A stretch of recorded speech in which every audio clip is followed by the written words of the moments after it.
Hello everyone, welcome back to Pacific Front channel. At the start of the 21st century, Southeast Asia witnessed a significant shift in its military landscape. A quiet but determined upgrade of armored forces began, with one tank playing a pivotal role, the Malaysian PT-91M Pendekar. More than just a new piece of military hardware, the Pendekar arguably ignited a mini MBT arms race between Malaysia, Singapore, and Indonesia.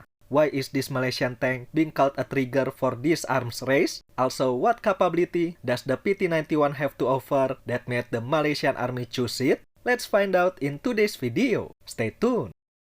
Until the turn of the century, the armored capabilities of these nations relied mostly on light armored cars or APCs equipped with smaller caliber guns. There were armored vehicles in their inventory with cannons from 75 to 105 mm. However, none of these can be considered main battle tanks. Many reasons can be attributed to not having MBT for these nations, including geographic characteristics, potential threats, and the cost of operations. But as the region's strategic importance grew, so did the need for modern MBTs. Malaysia, seeking to leap ahead, turned to Poland's upgraded T-72 derivative, the PT-91.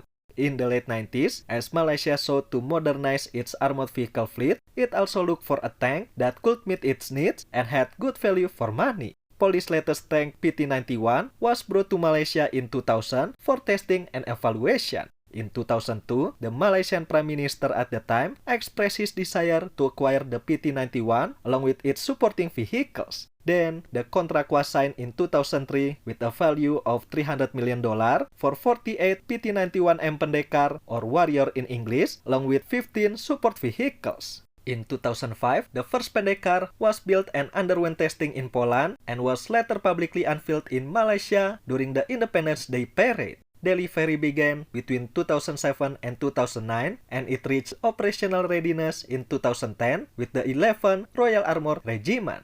The arrival of this modern MBT didn't go unnoticed by Malaysia's neighbors. Either directly influenced by Malaysia's move or not, Singapore began searching for a modern MBT as well. They ordered 96 surplus Leopard 2A4 tanks from Germany in 2006. Then a year later, the first Leopard 2 tanks were delivered to Singapore. The numbers vary between one source to another, but it was reported that Singapore had taken delivery of 158 Leopards.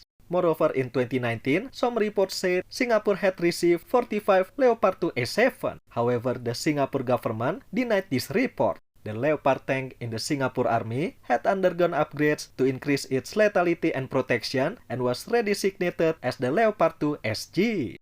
Indonesia, on the other hand, can be said to be a bit late to the MBT game. During the same period, there was a disagreement in Indonesia on whether Indonesia needed MBTs in the first place. A lot of factors stirred this debate, from Indonesia's vast island chains, soil types, and road and bridges infrastructure. But in the end, the development in Malaysia and Singapore likely played a role in Indonesia's acquisition of modern MBTs. In 2013, Indonesia bought 103 Leopard 2A4 from the German Army stock. 61 of them were upgraded to the Leopard 2 RI variants, with the most noticeable difference in the addition of AMAP armor from IBD.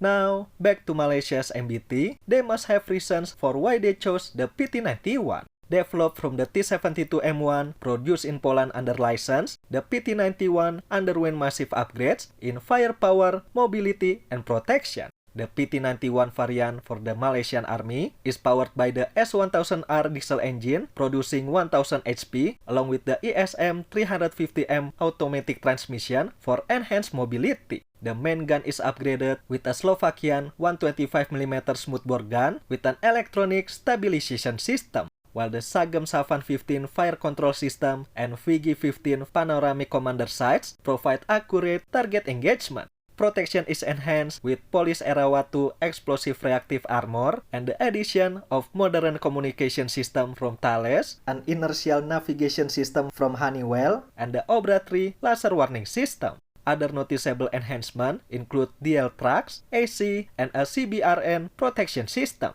All these enhancements provide the Malaysian Army with hunter-killer capability, good mobility for Malaysia's operational environment, and provide significant protection, especially against hit projectiles. However, the Pendekar is not without weaknesses. First of all, the limited numbers. With only 48 units, this may be insufficient for a large-scale conflict. This number is also relatively small compared to Malaysia's closest neighbors. For comparison, Indonesia has 103 and Singapore probably has more than 170 Leopards. Second, as the Polish OEM is no longer producing spare parts for the tank, long-term operations and maintenance could become challenging for the army. Malaysia's MOD has signed a maintenance and supply contract with local companies to address the challenge and develop local expertise, but the results still need to be seen. Lastly, the low performance of the T-Series tanks in the Ukraine war is also worsening the reputation of all T-Series-based tanks possessed by many countries. Even though Malaysia's PT-91M has received extensive upgrades, it shares the same base design as the Soviet T-72, therefore it also shares its flaws. Upgrade is coming though for the Pendekar. The Army has undertaken a study for the tank's service life extension program. 3 critical issues still need to be determined in the study, including the transmission, gunner laser rangefinder, and fire control system. The Malaysian Defense website wrote that the study should be completed in March 2024. However, so far, I couldn't find any reference that says the upgrade gets a green light.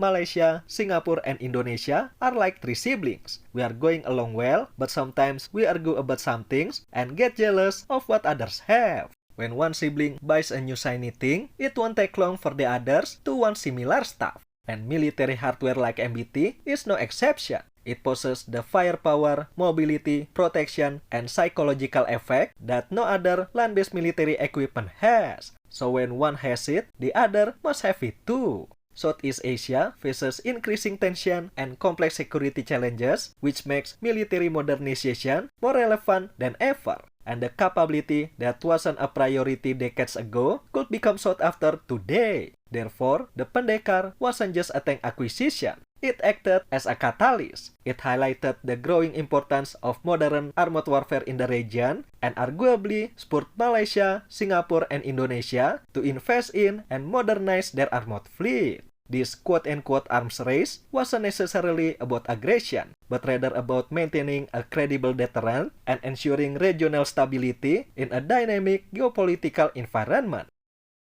And that's it for today. Malaysia's PT-91M Pendekar, the tank that ignited an MBT arms race between Malaysia, Singapore, and Indonesia. What do you think about this tank? Let us know in the comment section below. Thank you for watching everyone. I'll see you in the next one.